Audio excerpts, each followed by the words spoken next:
Welcome to TeleGeography Explains the Internet, the show that explores the business behind all of the ways humans stay connected around the world. I'm your host, Greg Bryan, and today we are continuing with our 5-part series explaining exactly how data actually moves around the world. If you didn't listen to the first 2 episodes in this series, go back and check out what is the Internet and what is the transport network first, as each episode builds on the previous one. Once again, rather than my normal free-form interview format, I'm going to enlist the help of a colleague, but mostly go solo. Now, we know most of our audience works in the telecom industry or directly with networks in some fashion, but our goal here is to pull back from many of your day-to-day jobs and highlight the nuts and bolts of how the whole industry works together. My hope is that you save these episodes for reference or even pass them on to colleagues or friends that want to know more about telecoms or how the internet works. Today, we're on number 3. What are data centers?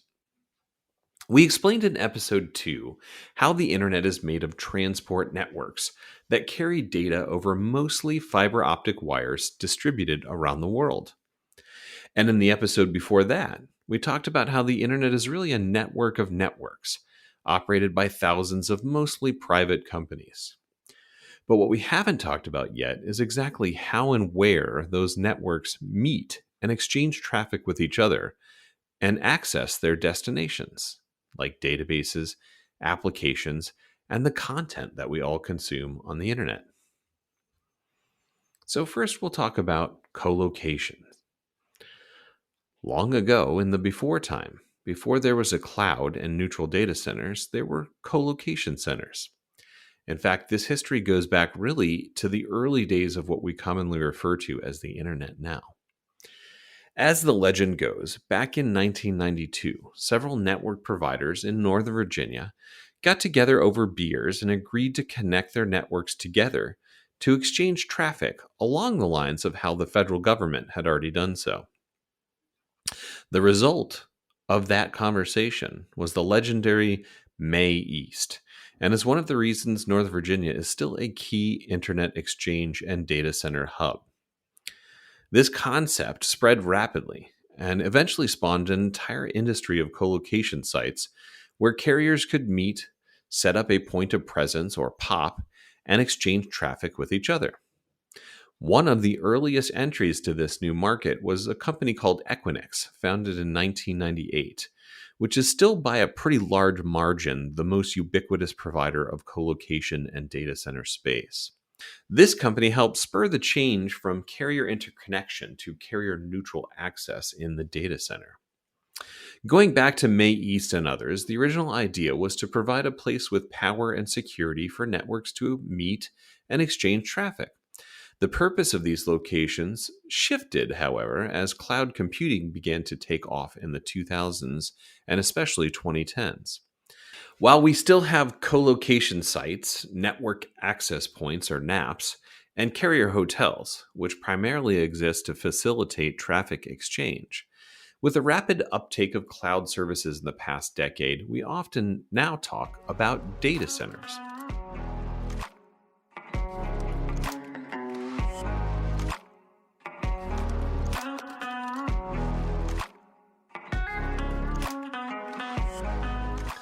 What we refer to as data centers would fall under, for our purposes, 3 basic types.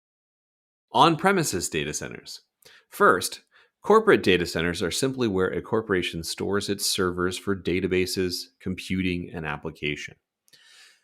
This is when they store these facilities on their own property with no other company sharing the space. Neutral data centers are facilities that are open to many corporate and telecom customers.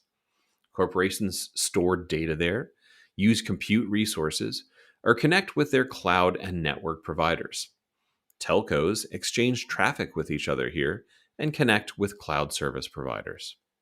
The third and final category is cloud providers, or hyperscalers as they are often called, often have their own data centers where they host their customers in a private facility accessible only to them.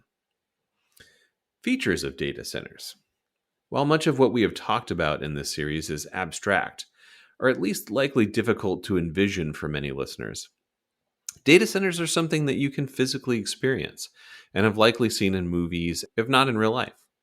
The actual buildings that data centers are in are often large warehouse like structures with no windows, particularly in the suburbs. Downtown, they might be in what otherwise looks like a normal office building, but again with few, if any, windows and very, very tight security. The key features that make a piece of real estate a data center are 24-hour a day, 7-day a week, 365-day a year security, huge cooling units to deal with all of the heat these electronics create, backup power generators, and massive amounts of fiber coming into the building, often from dozens of different providers or possibly more. Finally, the image many of you may have is of long hallways of stacked computer servers on racks, connected with often colorful and hopefully neatly organized cables. What happens in data centers? Now let's talk about what really goes on inside the data center. Our first category is traffic exchange. So the purpose of colo facilities and carrier hotels, NAPs, internet exchanges, etc., is to, as it sounds, exchange traffic. This is where carriers meet and peer or by transit, like we explained in the first episode of this series. Carriers also set up something called NNIs, or network interfaces, to ensure the smooth transfer of data from one carrier network to another. Carriers connect with their customers, each other, and cloud providers via a cross-connect, which used to have to be agreed upon and set up individually between parties. One innovation that came along in the 2010s was something called Meet Me rooms. For this, I'm getting a little out of my depth, so I'm going to invite TeleGeography resident data center expert Jon Hjembo to tell us a bit more about that.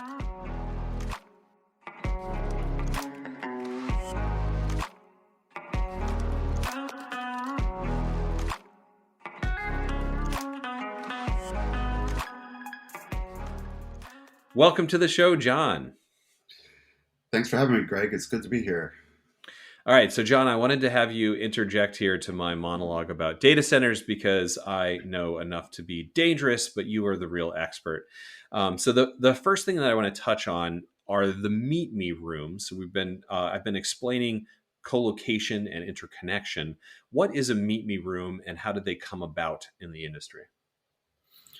So a Meet Me room, if we think about think about a system of roadways and you have intersections or traffic circles, the Meet Me room you could think of in the same way.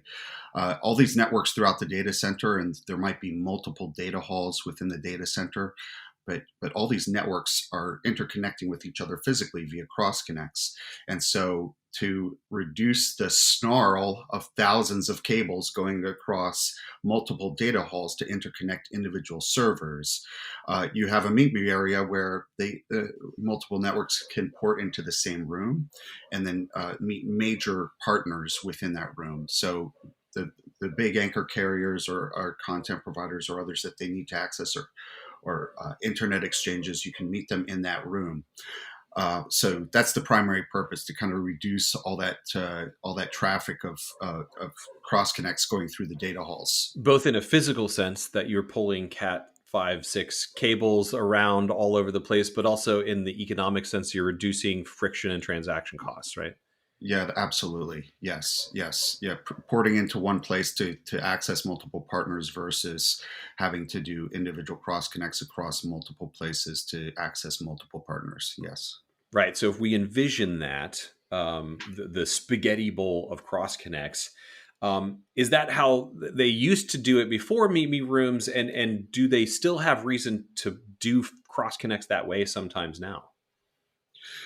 Yeah, they absolutely still do individual cross connects as well. So if you have private peering or private interconnection for transit to an anchor carrier, there are still plenty of reasons to do individual cross connects. This sort of complements those individual connections with a more efficient option as well. So typically, if you have multiple connections, multiple smaller connections, you might want to go to a meet me room. So Hmm. for smaller capacity requirements to an IX, where you might want to interconnect with multiple partners or providers, uh, or lesser or carriers where you're less dependent, you might want to go through a meet me room.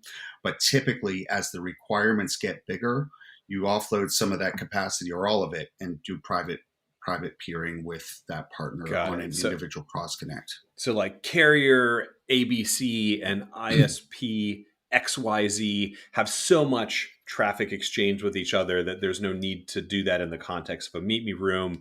They know they Right. need to directly interconnect with each other. Yes, that's right. Yes. Excellent.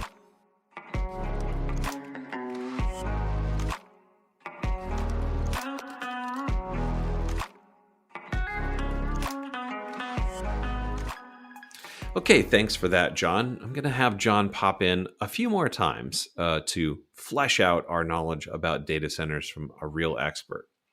But now on to space and power leasing. Beyond exchanging traffic, these facilities also lease space for servers. The past couple of decades has seen the massive explosion of cloud computing. In fact, our next episode is all about cloud, so I won't go too much into detail here.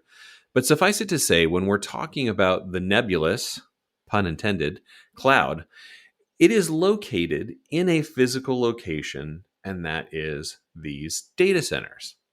So, for whatever purpose, one of the key ways data centers make money is renting space to house servers or renting compute space on servers themselves. Here again to explain that is John.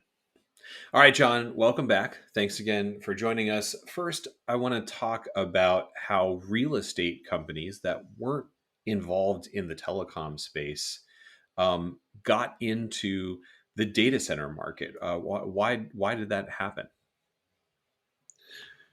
Well, so originally you have carriers interconnecting with each other in their own co-location facilities, Hmm. or networks dependent on carriers having to connect to those individual carrier facilities.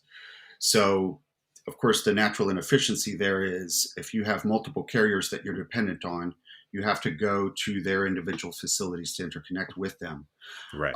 The real estate companies, these carrier neutral providers, saw an opportunity to provide a single space where everyone can come and connect with multiple partners and to reduce costs in that sense, co-location costs, cross-connect costs, going to meet me rooms within carrier neutral spaces. So they capitalized on that opportunity. And frankly, there was no looking back after that point, Hmm. because that carrier neutral model became prevalent across the entire industry, even for carriers that operated their own data centers.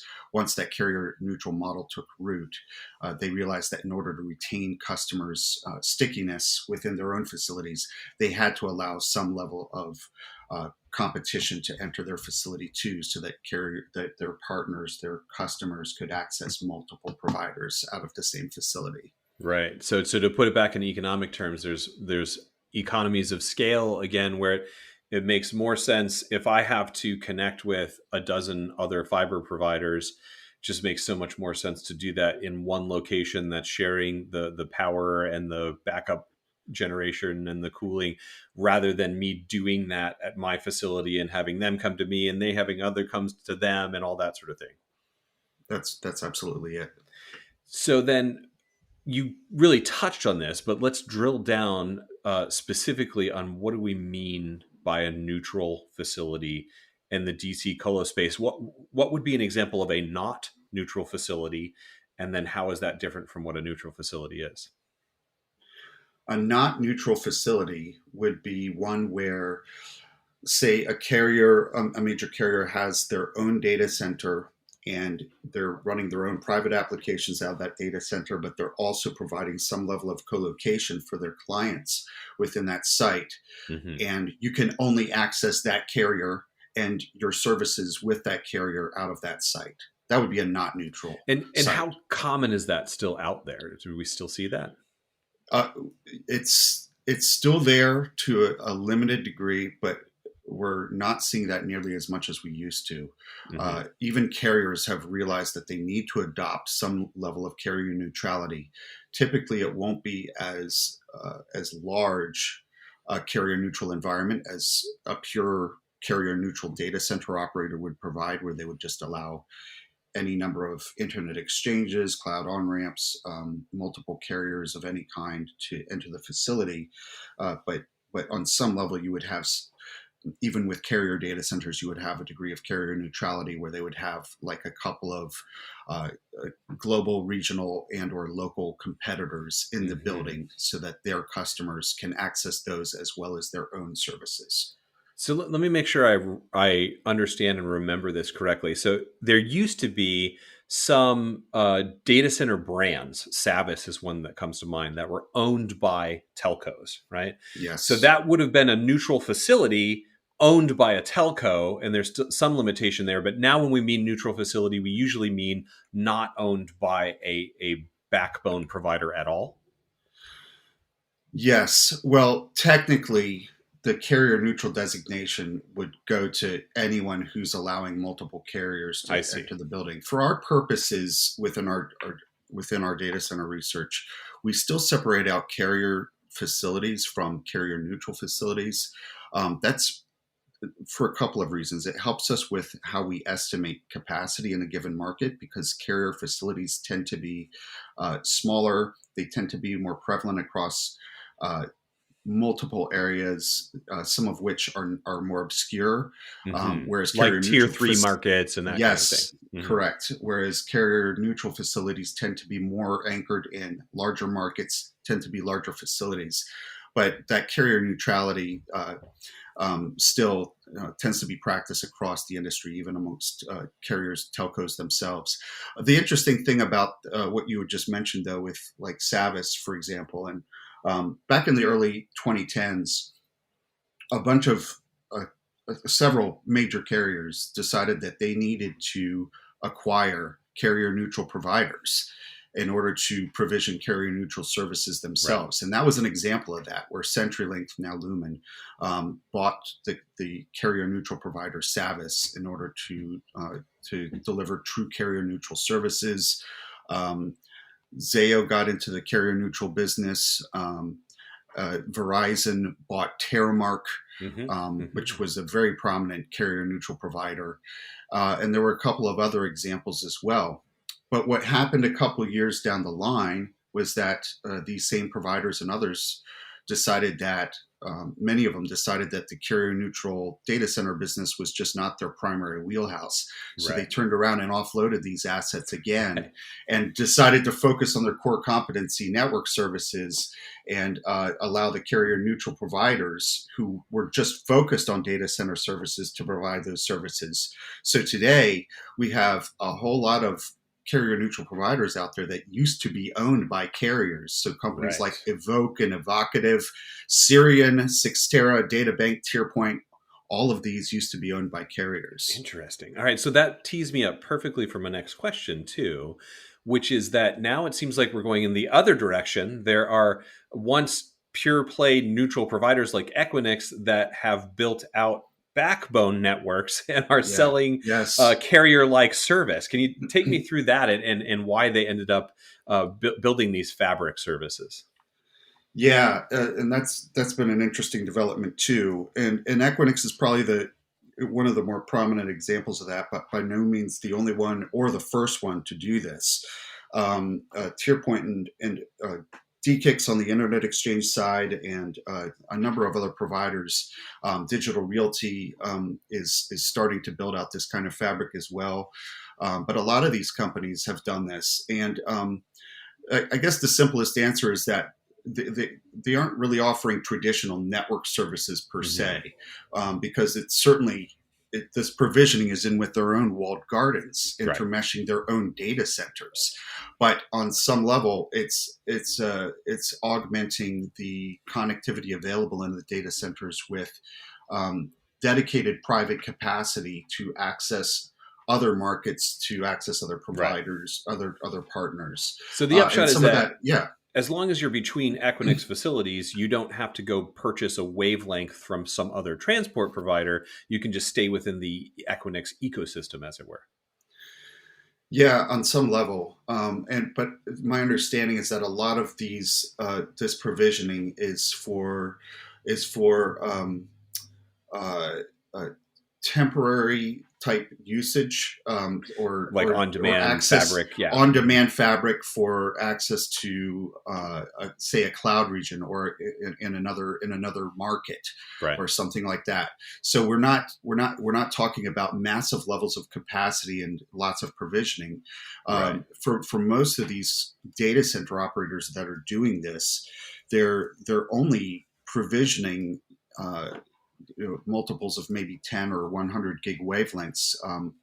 And again, I mean, a lot of that is just kind of on demand. So Got it. it's really not the same sort of use case as a traditional carrier Hmm. network. Yeah, that's an excellent clarification. It makes sense. All right. So, the last thing I have in this section, John, is about the cloud providers themselves. Now, my next episode in this series is going to be all about cloud with our colleague Patrick Christian.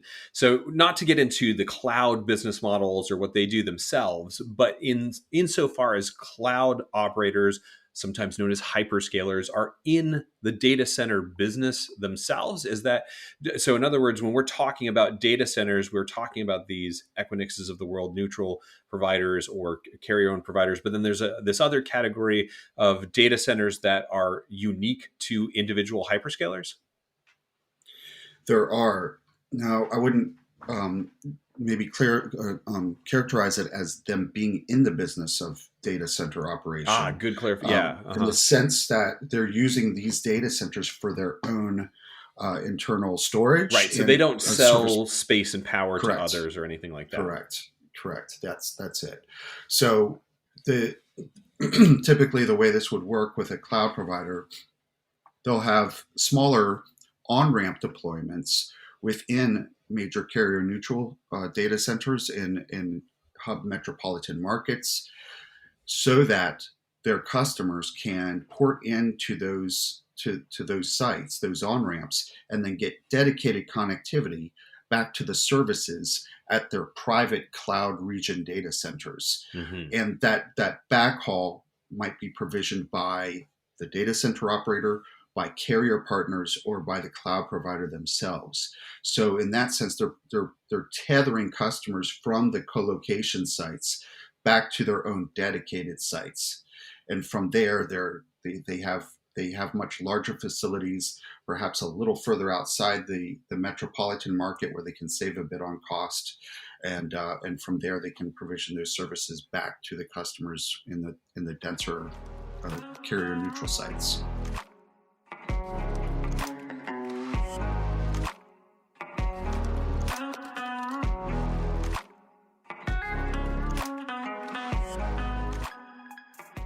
So, John, data centers, sometimes even just real estate companies, have to make money doing this. How is it that they charge their customers and make money providing data center services? Sure.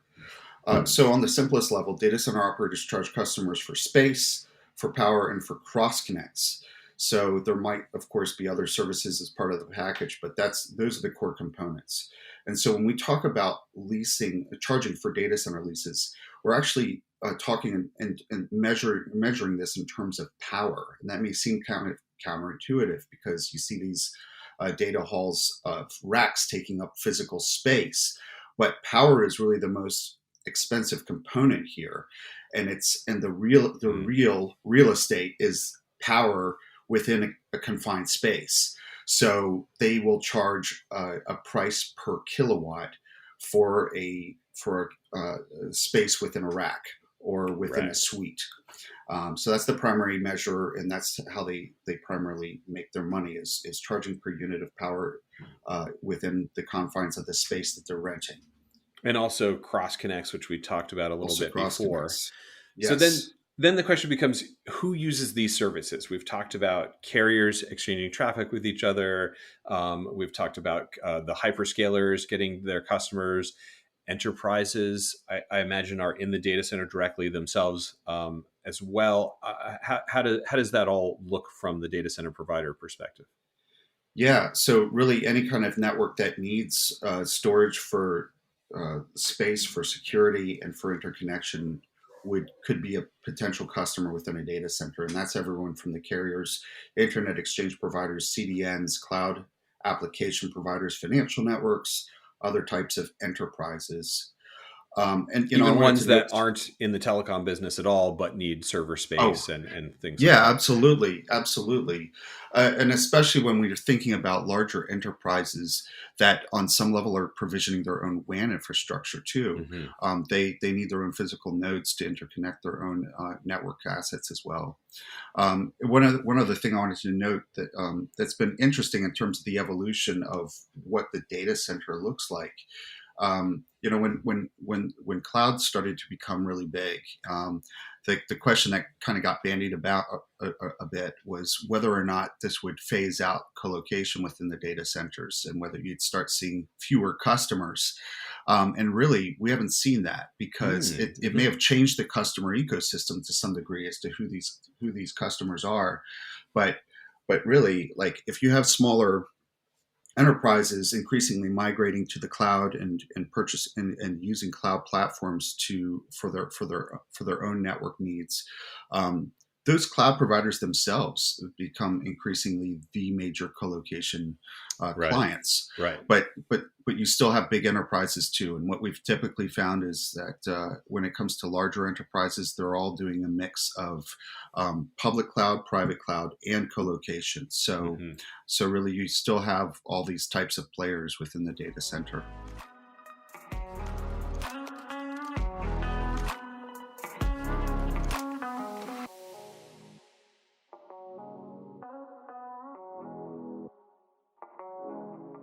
Data center geography.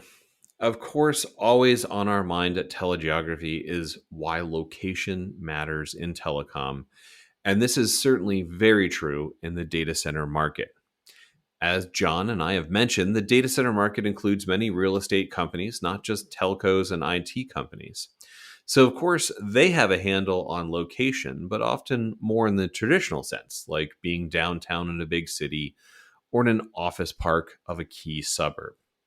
However, geography is important to the functioning of the internet, which is one of the key things we want to get across in this series.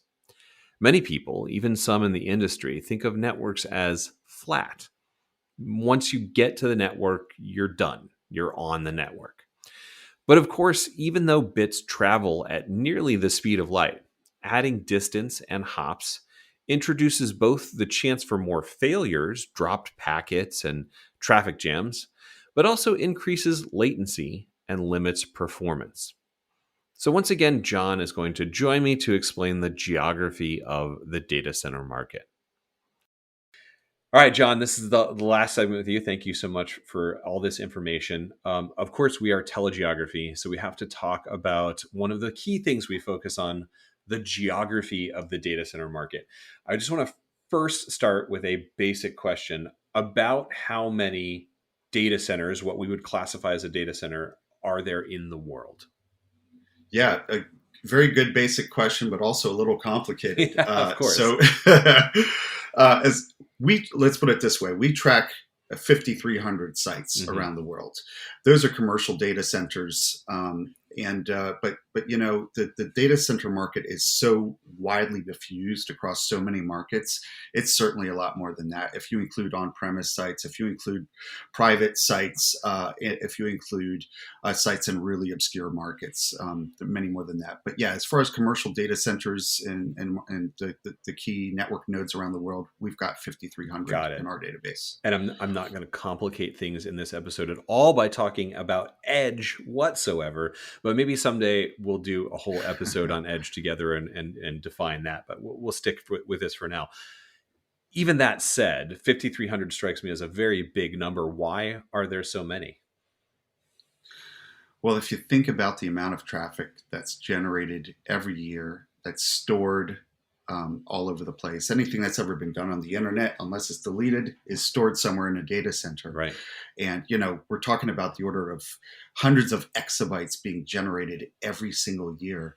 So actually, I think when you think about the sheer vastness of that, it's almost more surprising that there's so few data centers. It is. We can sort of more or less count them. I should have anticipated that and come up with this actual metric, but I remember reading something a few times about how there have been more words written by humans in like the last 2 years than there was in all of previous human history or whatever it is. Yeah, right? I was trying to recall that statistic myself. Yeah. Yes. Someone out there can know that we're saying something and Google it themselves, right? But all right, so all of that data has to have a place to sit, a place to be accessed. Access is the key thing that I want to focus on here. How are those 5,300 data centers distributed globally? Where do we generally find them? So they follow a pretty logical deployment system of deployment when you think about it. They're typically going to be in these major centers of commerce and communications where we see lots of other activity happening. These are the nodes where our core communications are happening. So, you think about the major East Coast, West Coast markets in the U.S., central markets like Chicago and Dallas, Asian markets like Hong Kong and Singapore, the flat markets in Europe. These are the places that data centers as networks and network traffic are typically concentrated. But from there, it radiates out. So you have smaller secondary, tertiary markets that are dependent on those individual core hub nodes. Right. And so you see kind of traffic radiating out from there. And, TeleGeography has our old hubs and spokes model of how networks develop. And it's the exact same thing with the data centers. You have these hubs, and from there you radiate out to these regional spokes that are all intermeshed, interdependent. So if you use the old airport model, if there's a large international airport, there's likely to be data centers now in that city, right? Yeah, absolutely. But that was not always the case. So I want to talk a little bit about how that has developed over time. The internet, as I understand it, used to be very focused on a few markets in the West. Where do we see data centers first emerging, and how have they spread to different markets over the past 10 to 20 years? So it would have started with these hub markets that I've just listed off, like those markets specifically. Major U.S. markets like Northern Virginia, New York, the Silicon Valley area were very early adopters of all of this.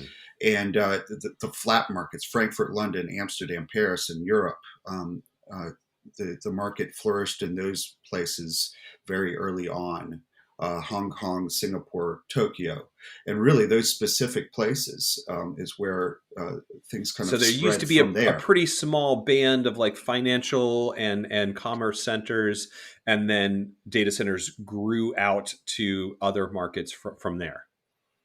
Yeah, and specifically when we're talking about the interconnection market, and certainly for individual applications, you would have found major data centers outside these areas even early on. But by and large, that interconnection market and the data center market would have grown out from these types of places.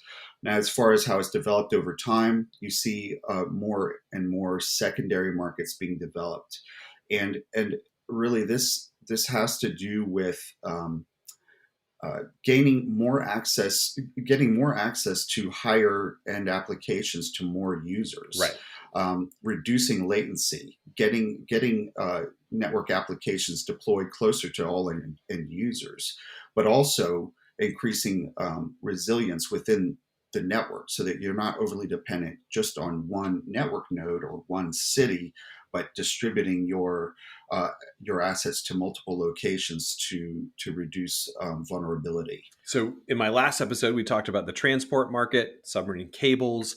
The data center market, I imagine, has followed the development of the transport market. Where there are new submarine cables, you're also likely to see new data centers. Yeah, no, absolutely. And in some cases, the data center nodes lead where the transport networks are going as So well. it can be both Could be directions. both. Right. Yeah. Yes, Got it. absolutely, absolutely. All right. So, John, I can't let you go until I ask you this question. We are both in the Washington, D.C. area.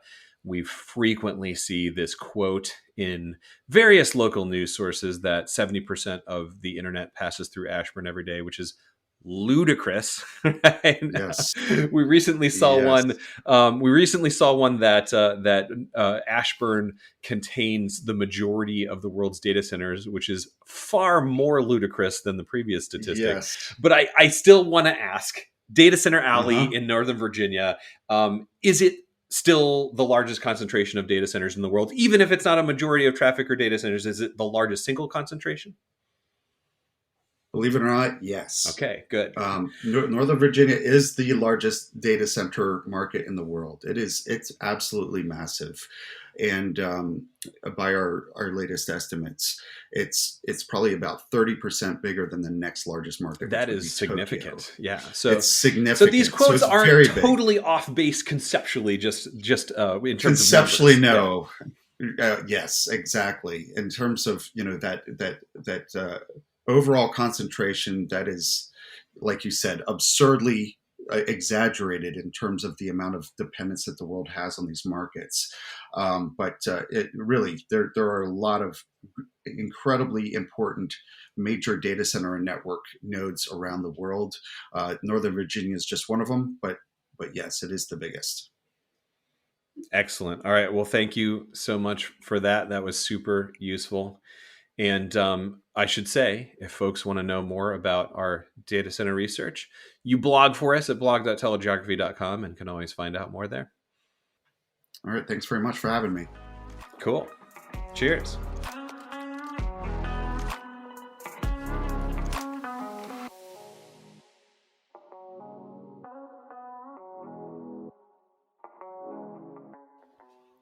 The life cycle of a YouTube video. To close out each episode, we're using an example of a YouTube creator who has made and uploaded a video to be sent to their dozens or millions of fans around the world. For our data center episode, we will focus on where it actually goes. As before, our content creator has edited their video and uploaded it to their YouTube account. For this example, let's say the content creator is me, and I'm uploading a video of me explaining the internet. I live in western Loudoun County in Northern Virginia, which is conveniently down the street from Data Center Alley. Because I'm so close, my incumbent telco broadband provider most certainly has fiber directly into a neutral data center, such as one of the many Equinix facilities.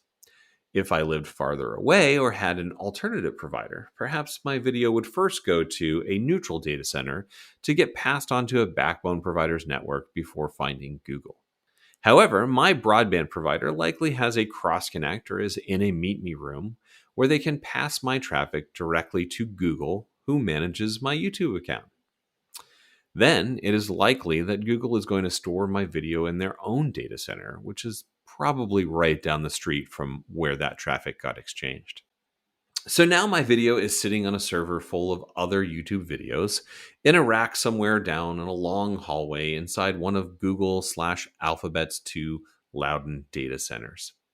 From there, Google will determine where it needs to cache my video based on the geographic distribution of our viewership and likely send it around the world via transport network backbones to its other data centers that are closest to the biggest mass of viewers.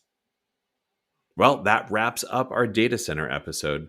Make sure you tune in for episode 4, where we're going to tie together data centers with the cloud when we answer the question, what is the cloud?